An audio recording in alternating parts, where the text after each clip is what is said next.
Hello, hello, hello. How is everybody? This is John Mason.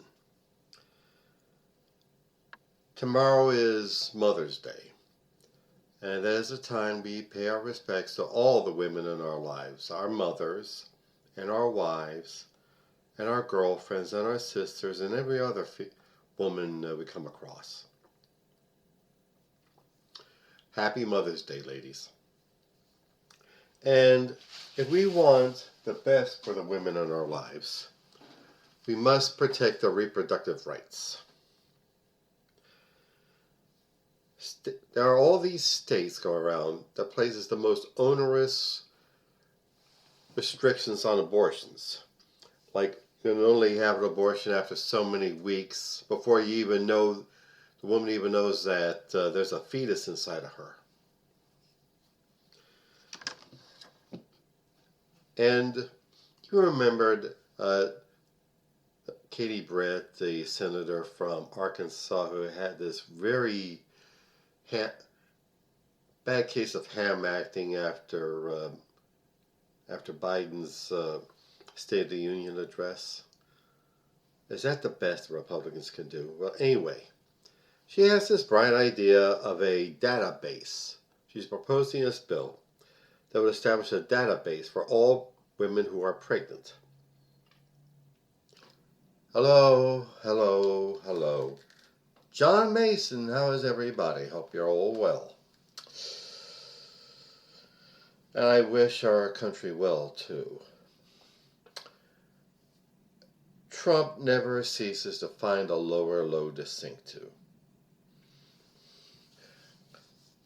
You've seen the pictures of Trump partying with Epstein, laughing, smiling, looking at the girls, dancing.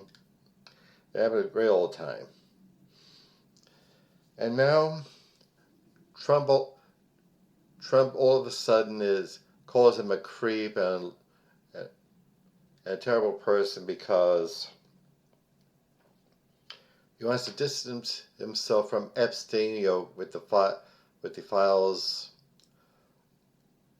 about how Epstein pimped underage girls, along with Ghislaine Maxwell. And Trump isn't loyal to his loyalists. He'll be your friend and the next minute dump you.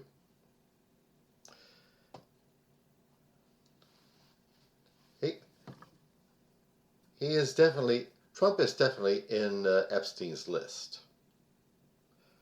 And Pam Bondi, his own Attorney General, said so after an FBI research into the files. She said that Trump's name was on there several dozen times. But then all of a sudden she says, nope, nothing here. He's not on the list. Nothing to see here. Move on.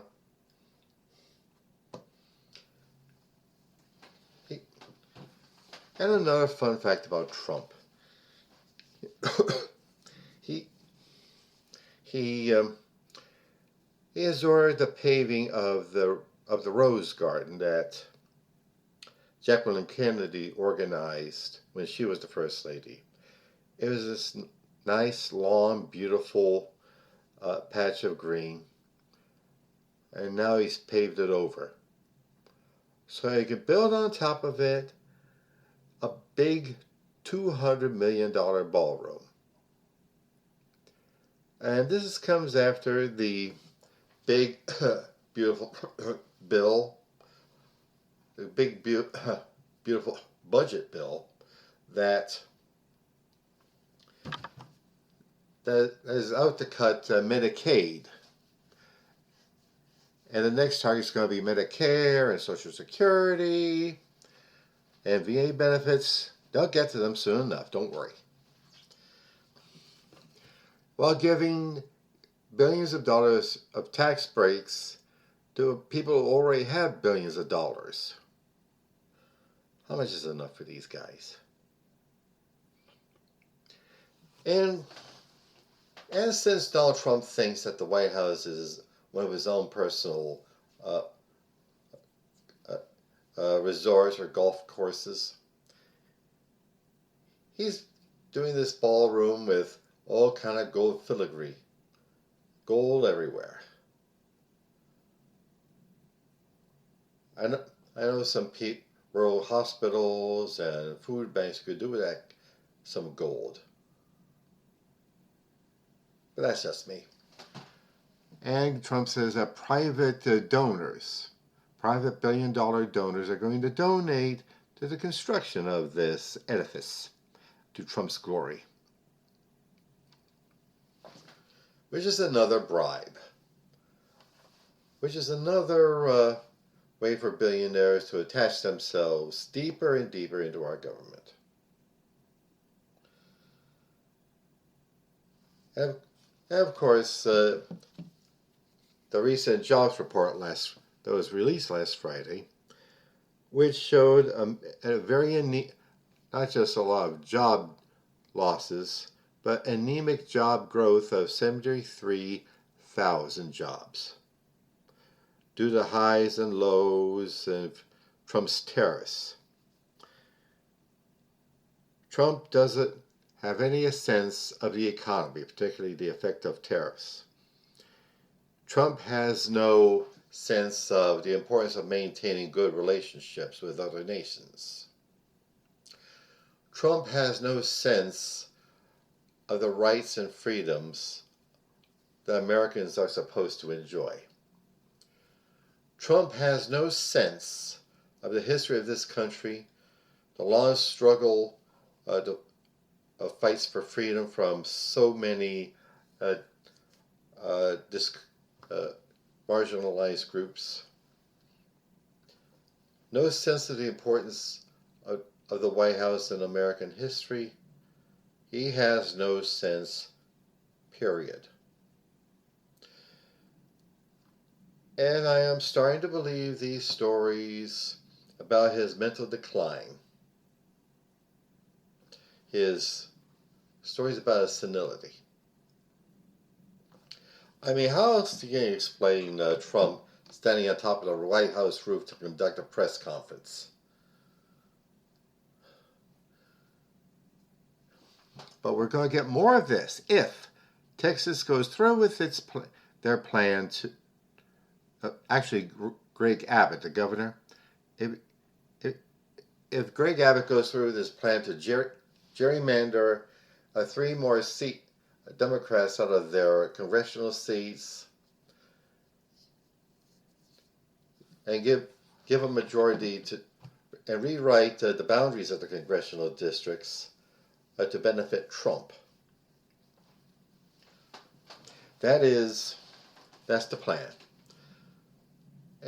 And fortunately, the Democratic Party leadership has finally realized that the go along to get along this idea of trying to work in congeniality with people from the other side ain't working. It ain't working.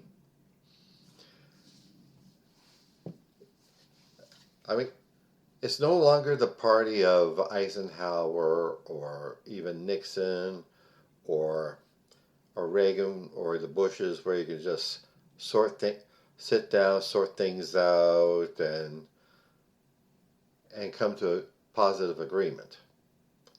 Those days no longer exist, and it's not that kind of Republican Party. So we can't deal with them.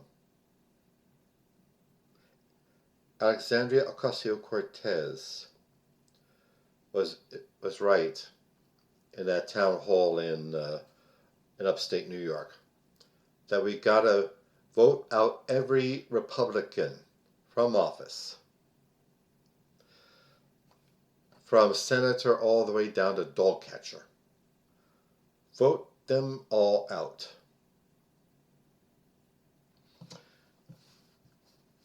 I know there might be some good, honorable Republicans out there disgusted with how the parties become the plaything of Trump. But where are they? Why don't they speak out? you have so many so-called moderates, like Lisa Murkowski of of of Alaska, and Joni Ernst of I believe Iowa. They they they say they want to cut a deal, just not too happy with Trump's appointees, but they vote for them anyway. They gotta go too. So, and what's really cool is that there are Democrat governors like Kathy Hochul of New York and Gavin Newsom of California, realizing that two can play that game of gerrymandering. They're playing the gerrymander their congressional districts so to exclude the Republicans. And J.D. Pritzker is hosting the Democratic legislators from Texas who had to leave their state in order to prevent a quorum from a quorum that would vote on the gerrymandering bill. And of course, Pennsylvania's own sweetheart, Josh Shapiro. And so, that's what we gotta do. Stand up for ourselves. Realize that as a whole, the Republican Party is now a fascist cult of Trump, and we can't deal with it. We have to fight it. Are you up to the fight? I am. So let's go. Okay, now advertisements. All this work I do in my media. My podcast, my YouTube channel, my blog, my poetry, fiction, etc. They're all work. I pay money to get on those platforms to broadcast my words of wisdom. And I would greatly appreciate people donating to going on my website, johnomason.com, and click either the PayPal button or the Buy Me a Coffee button, and see what you can give. Well, with enough money, I can move all this work to a higher level. I would greatly appreciate it. And now, my novel, Soldier of the Cross, is available on Amazon.com. It's the story of David Lucas, who, as a young man in the early 60s, is a drunk and a horror chaser and a school bully, gets in trouble in the army, comes out of the army as a born-again, fanatical Christian, just wanting to be a manly man for Jesus. But how he goes about it leads him into disaster. Please look it up. I would greatly appreciate if you purchase it. Soldier of the Cross on Amazon.com. And also, Hemperific is a lovely little CBD product store located on Snyder Avenue near 15th Street in South Philadelphia. There you'll find some of the finest cannabis-infused products. Gummies and flour and candies and drinks and teas and lip balm and hand sanitizer and dog treats. Yeah. Look them up, please. HemperificLLC.com. And also my beloved career and business coach, Michelle Snow. Michelle is excellent in helping you develop your professional career or small business. Let you know what you're doing right, where you need work, and help you network with other up-and-coming entrepreneurs and professionals. Please look her up. GrowWithSnow.com. Okay. Well, I did some stammering and stuttering like a normal person does. but it's all from the heart. I hope I get my message across. Be prepared to rumble. This ain't going to be no ladies' sewing circle. It's a struggle to preserve our rights and our freedoms as Americans. So let's get at it. Okay? We can do it. I know us. Okay. Thank you. Have a good weekend. Shabbat Shalom. Bye.